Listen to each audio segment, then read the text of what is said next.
Welcome back to Movie Recap Fox. Today I will tell you about the 2016 film Mina. Spoilers ahead, be careful. Mike Stevens is a U.S. Marine Corps sniper and his friend Tommy Madison is a radio operator and observer. They job in North Africa. They are instructed to eliminate the leader of the terrorists, but something did not go according to plan. The terrorist leader did not arrive at the site alone.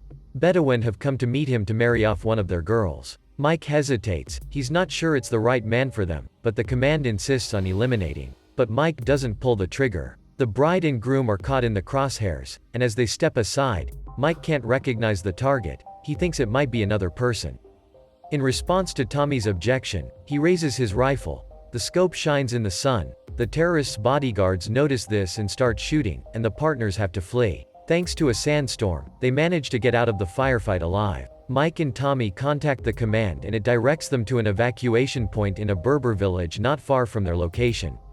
On the way, it turns out that Tommy has a young son waiting at home, and Mike has a girlfriend he hasn't decided to propose to. A sandstorm has torn down the "Beware of Mines" sign.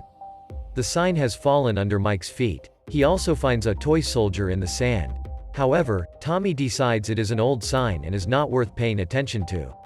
As the friends cross the desert, Tommy steps on a landmine, and Mike, trying to save him, steps on a second landmine. He hears the fuse click and stops abruptly. Tommy's legs are torn off, he's covered in blood and doesn't understand anything. Mike convinces him to give him a morphine injection so that Tommy can get to the backpack where the radio is. He does so. Despite this, Tommy is in shock, unable to think clearly and therefore unable to call for help. Unable to endure the suffering, Tommy shoots himself in the head. But before he does, he asks Mike to live and tell his son that Tommy loved him. Mike is desperate. He constructs a hook out of shoelaces, an axe and a belt from a sniper rifle, which he uses to pull his backpack and radio. The batteries in the radio are dead, however, and spare batteries are in Tommy's breast pocket. He plugs the walkie-talkie into the solar panel to recharge it. When the radio is charged and turned on, Mike manages to contact his superiors and report on the situation. Command reports that Mike will not be able to evacuate until 52 hours later.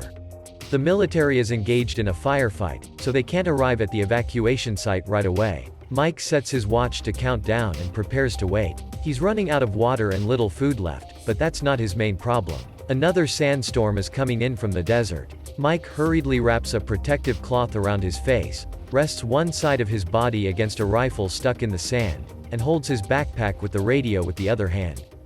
But the sandstorm is too strong. He loses his backpack, and when the sand is gone, he finds Tommy's body next to him. From his pocket, Mike pulls spare batteries. The water runs out, the sun burns relentlessly, and Mike loses his last hope. He pulls out his gun, fires it into the air a few times, then puts the barrel of the gun to his temple. At this point, a local Berber shows up. He asks him to fetch water and hand him the radio from his backpack. Berber leaves after laughing at Mike's predicament. Seeing no other option, Mike pisses into the hydropack and is ready to drink. It is a little girl appears from behind a hill with a flask of water. She gives the water to Mike and shows him a toy soldier similar to the one Mike found in the desert. Mike asks her to bring a walkie-talkie, but the girl silently runs away. The long, cold night is approaching.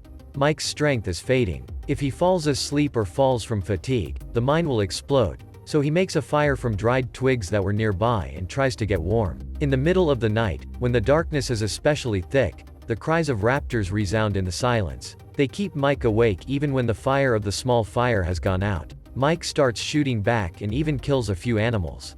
It's morning. Mike's nearly exhausted from exhaustion. Berber comes to him again.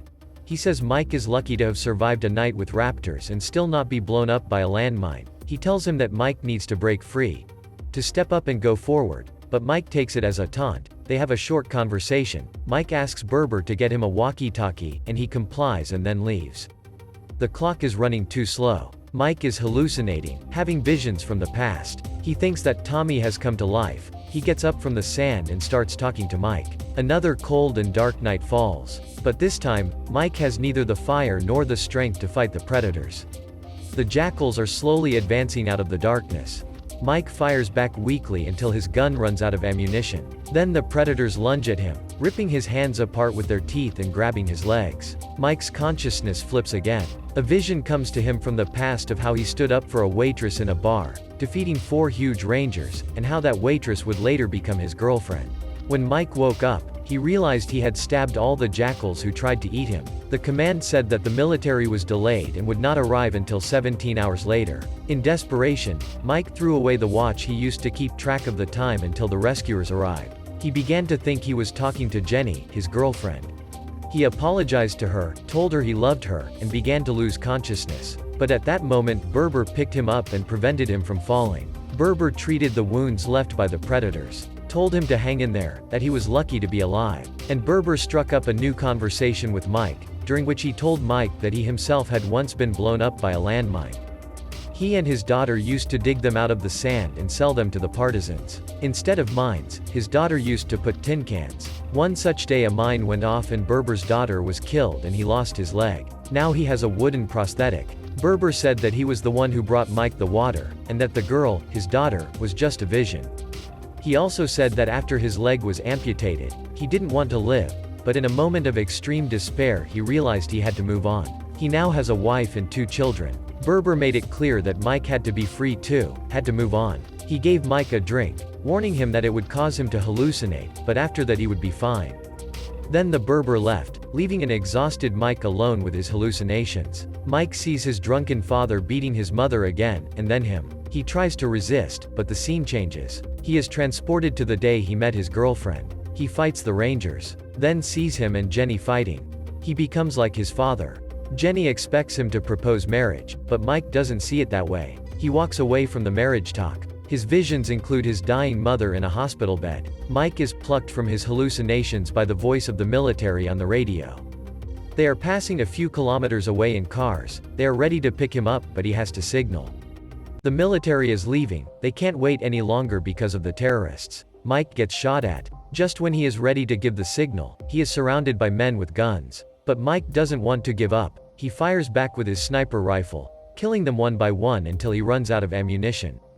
A vision of his father appears amidst the sands. He slowly approaches, wearing a familiar smirk on his face. Mike points his gun at him, but is unable to put a bullet in the vestige of his past. Realizing he's ready to forgive his father, Mike puts the gun down. His father approaches and hugs him. The hallucinations disappear. Mike sees military vehicles driving away. Then he decides to step forward. Taking a smoke bomb, Mike moves away from the mine, but it does not explode. Not understanding what happened, he carefully digs up the mine and finds instead a tin left by Berber's daughter with a toy soldier inside. Mike, wounded and bloody, cries with happiness, collapses on the sand and lights a smoke bomb. He is spotted. Red smoke rises over the desert. The bomb squad cautiously approaches him through the minefield. They take him away and send him back home. At the airport, Mike, along with other soldiers, walks to his family. On a chain around his neck, next to his military dog tags, hangs a toy soldier. Berber's daughter left it in the bank. He notices Jenny in the crowd of greeters. She is happy that her lover has returned unharmed. She wants to hug Mike, but he stops one step away from the girl, looks her in the eye, gets down on one knee ready to propose.